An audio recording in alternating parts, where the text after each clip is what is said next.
Agaliwo Gavumenti ya General Museveni ekonze Epondose akazito kagitudde mu kifuba kati nno ekkiriza okuwa alipoota olunaku olwaleero ekwata ku bantu baffe abaabuzibwawo naye nga bakyatamwatamwa olw'akaliro akangi bali mu kukaka Mathias Mpuuga akomewo mu Parliament babategeezezza mbu bagenda kuwaako half ya report, partial report etannaba kuggwayo kunoonyerezebwa oluvannyuma lwa wiiki eyabongeddwamu nga bakyagigattagatta ate bagambye bagenda kuwa partial n'olunaku olwaleero bagenda kuwa ebyo bye bafunyeewo era bye balinawo naye omuliro oguli eno mukambwe akansu k'enkuwe ekiri mu Parliament naawe okyerabireko omanye nti Kyagulanyi yawamba nnyo.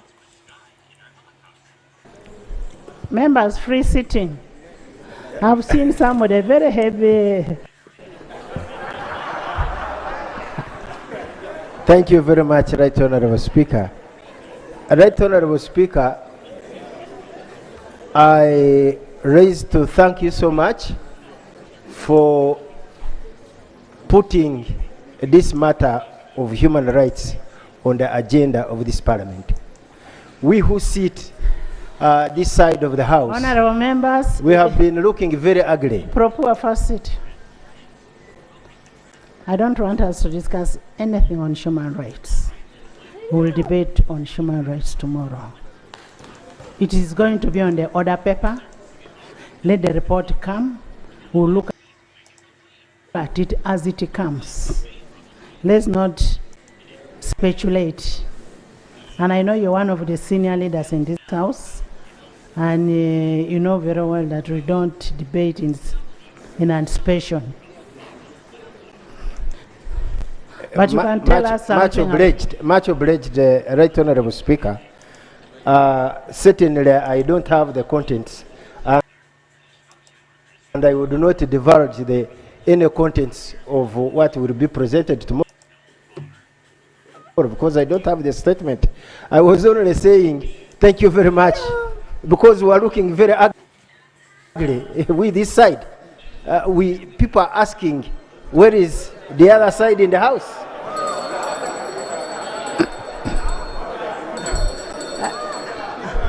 Honorable Tinker, I have not seen anybody ugly on this side. Everybody looks handsome and beautiful.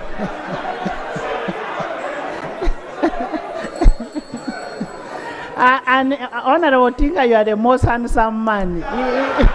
No. You know, I did literature at A level, and I'm using the word ugly to mean we are not looking nice.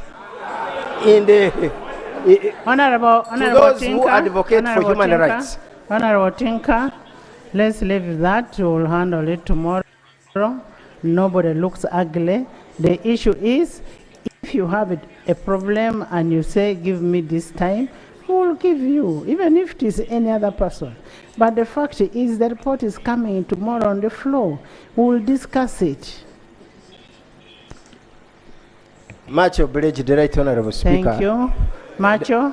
The Madam only Speaker, issue that I wanted to raise, Madam Speaker, on top of that, is whether the other side that walked out is going to be here tomorrow. Which side? Honorable Tinker, which side walked out? Which side walked out? I didn't see anybody walking out. Me, I've never seen anybody walk out. I have never seen anybody walk out.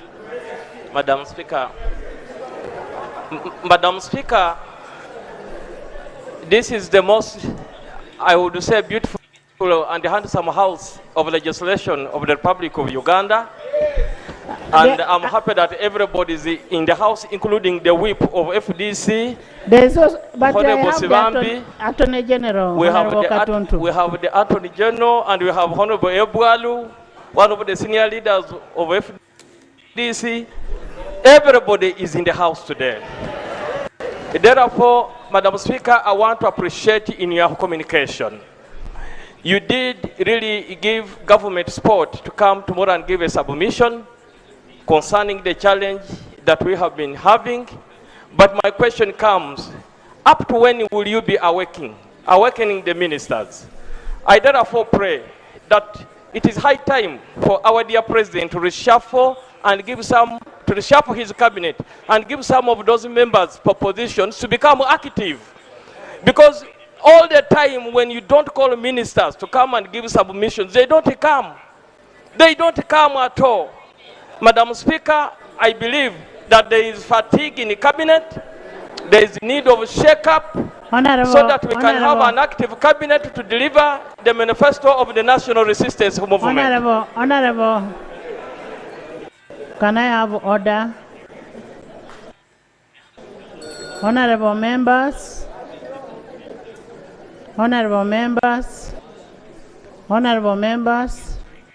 the issue of the reshuffle was not part of my communication. And the president we have is a very able person who knows his own people. He knows his ministers. So if that's what you're advising him, I hope you don't need a slot there. Thank you, Right Honourable Speaker, for your communication. Isaac Otim Gilpadire County. Embeera bwetyo bweri mu parliament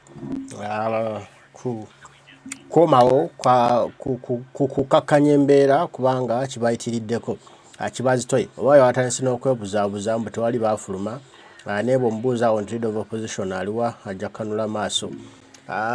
Tumanyi akaliro kakawulidde gavumenti okuvayo negamba olwaleero egenda kuwa alipoota ku bantu baffe abo abaabulwa, ku bantu baffe abo abaabuzibwawo era etubulire wa gye bali wa gye yabaziika.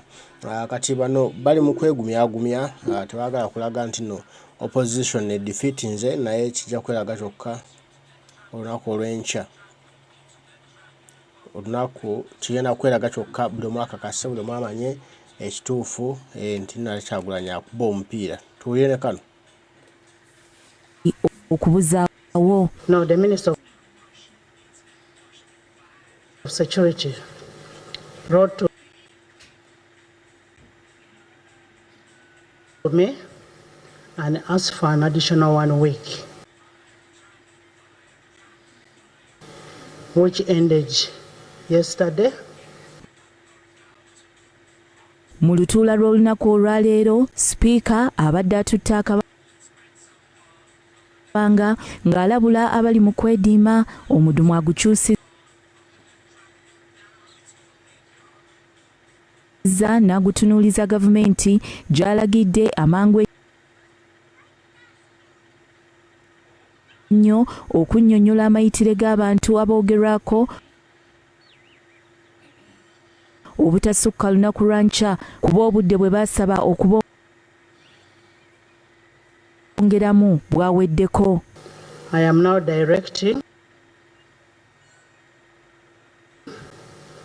that executive presents the report to this house tomorrow.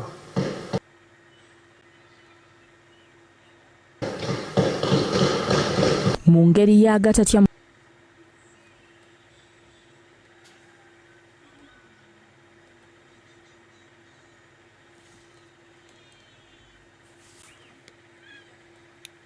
mukama waago Gabika Entembo amyuka saba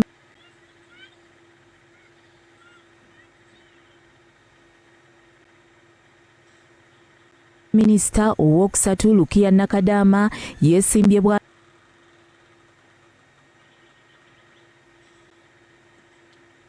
Togo mu Paalamenti n'akakasa eggwanga nti olunaku lw'enkya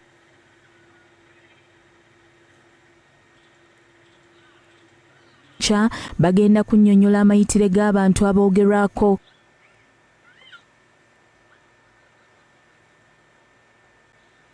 Government will give the statement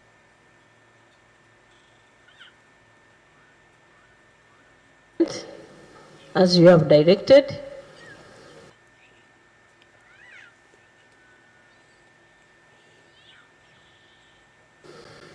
Through the Ministry of Internal Affairs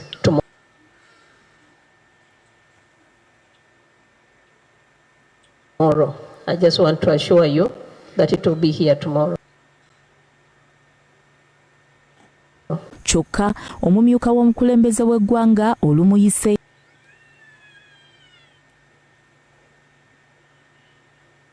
ategeezezza nti bwe baasaba akadde akeetegereza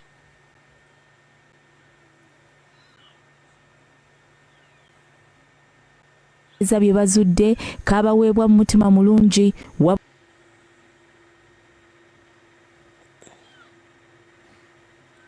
wabula sipiika akalambidde nti alipoota ne bwe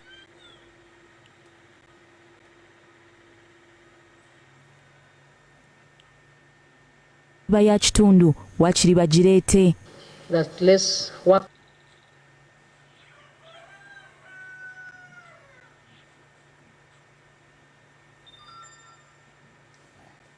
as a team and give due diligence and allow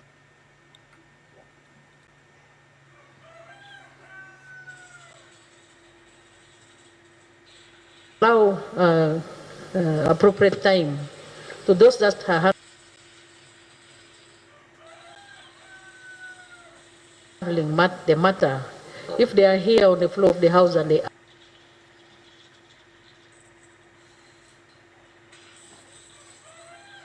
ask for some ample time, let's give them that respect.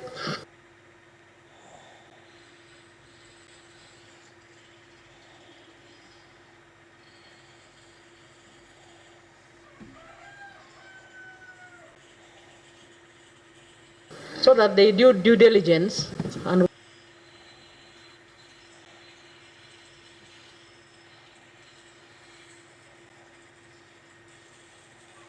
give us a full report that is satisfactory.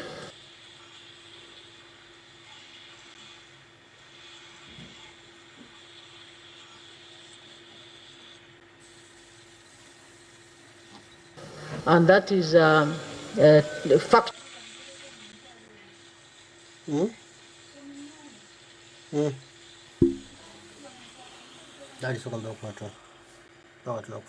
Actual. We will receive a partial report tomorrow. Ndowooza sipiika muwulidde n'embeera nga bweri mu paalamenti nti olunaku leero balina kuba nga bafuna lipoota enoonyerezeddwako era ezuuliddwa eriwo akono ke bayita akaliro kabaka batuuse national platform tesaaga ekwokya mpolampola Mathias Mpuuga Nsambu omulimu gwebale abasajja bakkiriza abasajja omuliro gubatuuse abasajja bategedde amazima amatuufu nti bannayuganda beetaaga obwenkanya tukooye ebintu ebimu ebitumalako eddembe lyaffe okutulugunya okutyoboola olabye Tinka Simire Barnabas bamuvubula Speaker avuvuba abantu atabamu muntu amugambako amucekinga avuvuba abantu bonna bafuula babigere n'abafuula ng'abaana abato naye nga kale tunatulaba ekiddako mukama bana bakkiriza mbaagala nnyo mwenna abaliko mubale kupaako mukama nasaba kuumire mweraba